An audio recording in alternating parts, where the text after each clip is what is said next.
Hello and welcome to Brewers Daily, part of the Fan Arch Podcast Network. This episode is brought to you by Kalshi. On Kalshi, you can trade every single game. Use promo code FANARCHBASEBALL to get $10 when you trade 10. Busy weekend for the Brewers in Houston. They get the series win over the Astros, getting a 2-0 victory on Sunday to secure it. Jake Bauers providing the only offense for the Crew with a 2-run homer into the Crawford boxes. Jacob Mizorowski shut things down and kept it a shutout as he has pretty much all month. He's been phenomenal. Brewers keeping that momentum going. Had a tough one on Saturday night. Things kind of spiraling there, but still, you get the win on Friday. You get the win on Sunday. It's a happy flight back to Milwaukee. The Brewers coming back, and they're going to be having a 4-game homestand taking on the San Francisco Giants. Just one series at home. But we'll get into that later on here as well. We also have news on just kind of what the Brewers rotation is going to be looking like. An update on Quinn Priester, as we have kind of talked about him a couple of times here on this show. And the Brewers changing up their plans for him, but not quite sending him under the knife just yet. But we'll get into that. But over the weekend, Abner Uribe ends up getting handed a 1-game suspension by Major League Baseball for his DX chop at the Cardinals dugout, and he is appealing, so that's why he was able to pitch during this series against the Astros. But it's interesting to me that Uribe, for his gesture, gets a 1-game suspension, but Pete Crow Armstrong saying what he said to a fan of an opposing team, he only gets a fine. He doesn't get suspended. Ali Marmol talking about, yeah, we kind of did threaten to hit Brewers batters. Nothing happens to him. There's no punishment handed down for him saying, yeah, we kind of did instigate that. Yeah, that is what we did, which is what led him to take that action. It's just interesting to me. Just interesting. It's almost kind of like the NFL where, you got guys pushing, shoving, someone throws a punch, but it's the guy that throws the second punch that gets seen, and then he's the one who ends up getting the flag. It was the other guy that started it, but you're the one who got caught doing it. So Uribe's gestures were more pronounced, and I'm guessing that's why MLB did this, but still, with what Pete Crow Armstrong just did a few days prior, and what he told a fan of an opposing team, the SMD, and saying that, and then he only gets a fine, but then Uribe gets a suspension. It's interesting. I'll put it that way. But he is appealing. We'll see what ends up happening if he ends up dropping it strategically on a day that he's not going to pitch anyways, because it's just a 1-gamer. But still, we'll see what ends up happening as that continues to play out. But Uribe was pitching in this series. And the Brewers were able to get some wins. But Trevor McGill seemed to be back in the closer's role there, getting the save on Sunday for the Brewers. And, putting him in a good spot there. His confidence has been back up, which is really, really good, for him. Obviously, the Velos has been back up there. And what the Brewers pitching staff was able to do really this whole weekend was fantastic for this team. So they're going to try and keep that momentum going because they had a great month of May here, and they vaulted themselves into a pretty good spot here in the NL Central standings. It's still a very competitive division with everyone being at 500 or above, really. So that puts them in a really good spot, even with the struggles that the Cubs have had, and how they've kind of fallen a little bit. Especially after that PCA incident. So it's going to be a very interesting final 4 months here as we turn the calendar to June and what may unfold. And that does mean, now that June is getting going, trade rumors are going to be starting to fly. We're about 8 weeks away from the trade deadline. The contenders and the pretenders are kind of more being separated a little bit more. We're going to get kind of clear views of who might be available a little bit. So those rumors are going to start flying. We're obviously going to be starting to talk about them a little bit more as they pop up and as we get closer to it in terms of what these team needs are for everybody and who might end up being available. And, one thing that the Brewers may be looking at, because every year everyone's looking for more pitching when it comes to the trade deadline or anything else like that. And, the Brewers may determine their needs, even though they have a ton of depth there. It may be determined based on what happens with Quinn Priester, who we talked about here numerous times on this show, and how his rehab has gone poorly and how they probably should shut him down. But Pat Murphy offering an update over the weekend, they aren't quite fully shutting Quinn Priester down, but they are moving his rehab assignment to the Arizona Complex League after his last horrendous start for AAA Nashville. Couldn't even make it a full inning. They wanted him to go 5. He couldn't make it 1.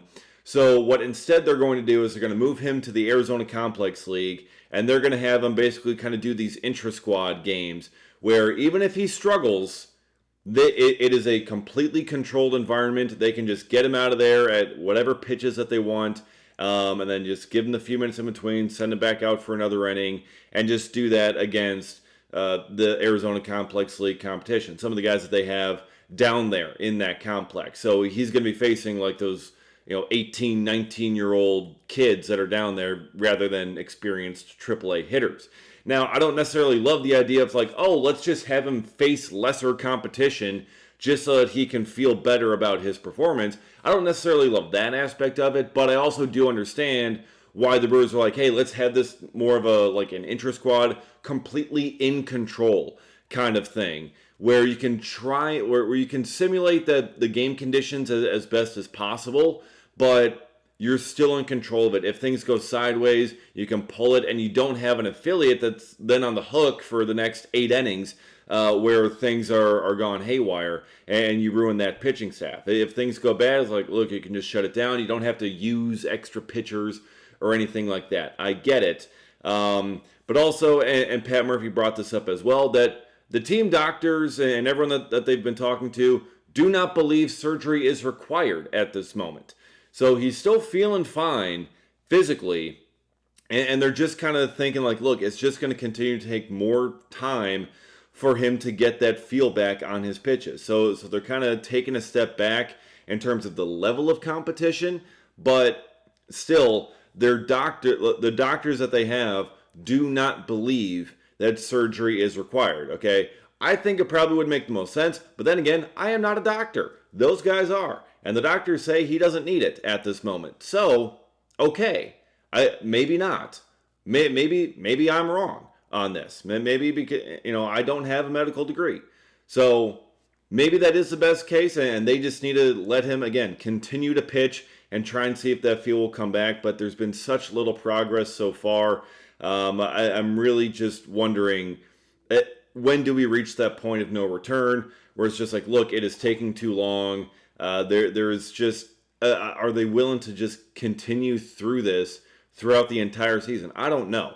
But that decision is going to have to come at some point, you would imagine, especially if this doesn't even work. Then it's really going to be telling. But I mean, we're going to get him, like, he's going to be completely taken off. We're no longer going to be able to post the pitching lines that Priester has and just be like, oh, look how awful this is. Look how poorly he's been pitching, because this is going to be an intra-squad thing in the Arizona Complex League. There are going to be no public cameras. There's going to be no public pitching line. Nothing like any of that. So he's just going to be hidden away over there until he starts pitching better, and hopefully we'll get some reports on that somewhat consistently with how he's doing. But I still believe that we're not going to be seeing him for quite a bit back in Milwaukee. But look, it's a long season. There's still 4+ months to go, but with baseball season being here and now, you can trade every single game on Kalshi. And look, I know I've been kind of talking a whole lot about these, just kind of Brewers straight up games here, but there's a lot of different markets you can also get into here on Kalshi. And I'm looking at, for this game today, we have what will the announcers say during the Giants vs. Brewers professional baseball game. And there's a lot of different stuff in here. Okay, double play is at 90%, bullpen is at 97%. American Family Field is at 82% probability that they say that. Considering the game is there, I would imagine that gets said at some point, so that just kind of sounds like easy money to me at 82% there for American Family Field. But as much as there's these ones there, sometimes we got to go for some of the higher probability, right? Because we're trying to get more. We've seen gas prices, but I'm looking here at this phrase. Will the announcer say "what a catch" during this game? That is currently trading at 14%. Now, I've listened to the Brewers announcers quite a bit, and they say "what a catch" a lot. I mean, the Brewers defense has been phenomenal in terms of just kind of how they describe like really good plays. You do get a lot of "what a catch" in there. So, what a catch at 14%. That means a $100 trade pays out more than $606 with a win if the announcers say it during this game here today. That's a really, really strong payout there on something I think it should be a higher probability. But if it's currently trading at 14%, that's a pretty good spot to jump in. And even if you wanted to go smaller than 100, you can still get a pretty decent payout there on that. So even a $10 trade would get 67 plus dollars if the announcers say "what a catch" during the game. So I think that's a very strong possibility to look into there on Kalshi, because on Kalshi you're trading against peers in a live market, meaning there's no house, and as the probability changes, you can buy in and out of your position. For a limited time, download the Kalshi app and use this promo code FANARCHBASEBALL to get $10 when you trade 10 KALSHI Kalshi trade on anything. All right. What we're also going to see tonight for this game is Shane Drowan on the mound. He gets the start in this one. Pat Murphy putting him back in the rotation here, so to speak. They're pushing Kyle Harrison back a day to give him an extra day of rest. So Shane Drowan is going to be coming in and going to make the start. This could be kind of another similar bullpen-ish type game that we saw back on Wednesday, where it was Patrick, and then Patrick went 4 innings, Shane Drowan went 2. Perhaps in this one we could see Shane Drowan go 4 and Patrick go 2. Who knows? I think that's certainly a strong possibility. But Shane Drowan being stretched out, he gets his second start here with the Brewers. He's done really well. He's been a very capable pitcher out of the Brewers bullpen. So that has been great to see coming over, obviously, in that trade with the Boston Red Sox, what the Brewers have kind of turned him into. And he's been really, really good as a rookie at 2.63 ERA in his 11 games so far, 27 and a third innings, 28 strikeouts. Really solid, really effective left-handed reliever, and kind of being that swing man a little bit, filling in that rotation.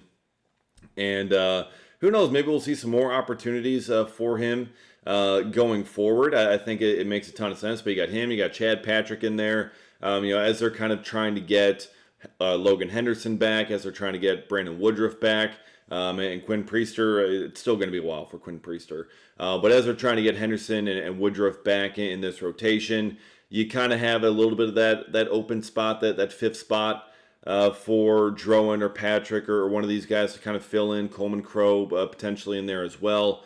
But that's where things could be looking. But Shane Drowan has been really, really good. Really strong this season. I'm very happy that he is getting this start. I'd like to see him continue to get a couple more of those opportunities. Ultimately, he may be most effective for the Brewers out of that bullpen. But I think he is really going to thrive with the Brewers and has a really good chance to be a starter going forward. So that means you do have a pair of lefties coming up in this series for the Crew. So very excited for that, because it's 4 games here that the Brewers have as we're kind of looking ahead to it. So Shane Drowan getting the start tonight, going up against Landon Roop, right-hander for the San Francisco Giants, 5-5 record, 3.30 ERA on the season. So he's been pretty solid for them, even though the Giants have been really having a tough season. They're 22-36, first year under Tony Vitello, who came straight from the college ranks at University of Tennessee. And they've been struggling and kind of spinning their wheels here in the early going. But Landon Roop is going to be getting the start tonight. We're also going to see Willy Adames back in Milwaukee, and just kind of how he's been. Obviously he's going to get the big cheer and attention. Last year, you get the big standing ovation. Willy Adames comes back, first AB, gives the love to the crowd, and then boom, home run to left field. It's like, oh, okay, here we go, and it very quickly turned to booing of Willy Adames.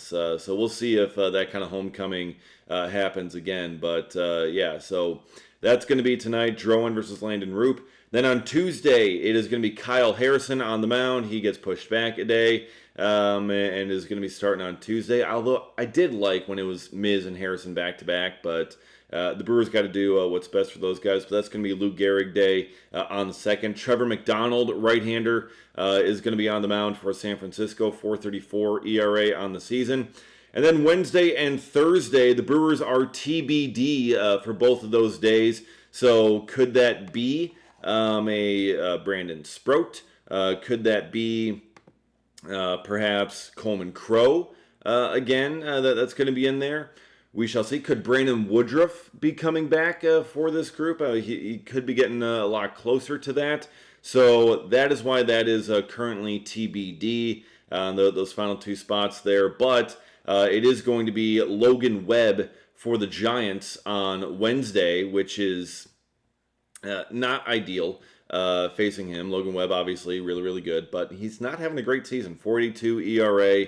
Then again, I don't think anyone in the Giants is truly having a great season. And then on Thursday, it is old friend, the hurler, Adrian Hauser, going to be on the bump for that matinee, the series finale on Thursday afternoon. He's 2-5 with a 5.59 ERA. So that's going to be quite the potential matchup there, facing off against an old friend, and you got a really strong ace potential guy with Logan Webb as well in those final two games of that series. We'll see what the Brewers end up going with, and we'll see if they can keep their momentum going and keep the series wins going here as things get going. Now we are into June. We are into the third full month of the regular season, and whole lot more still to go. So we'll be covering it every single step of the way here on Brewers Daily. So be sure to subscribe if you haven't already and get notified every single time a new episode drops. Follow me on Twitter as well, at dgasper24. Appreciate all of you watching and listening, and we'll see you again next time for another episode of Brewers Daily.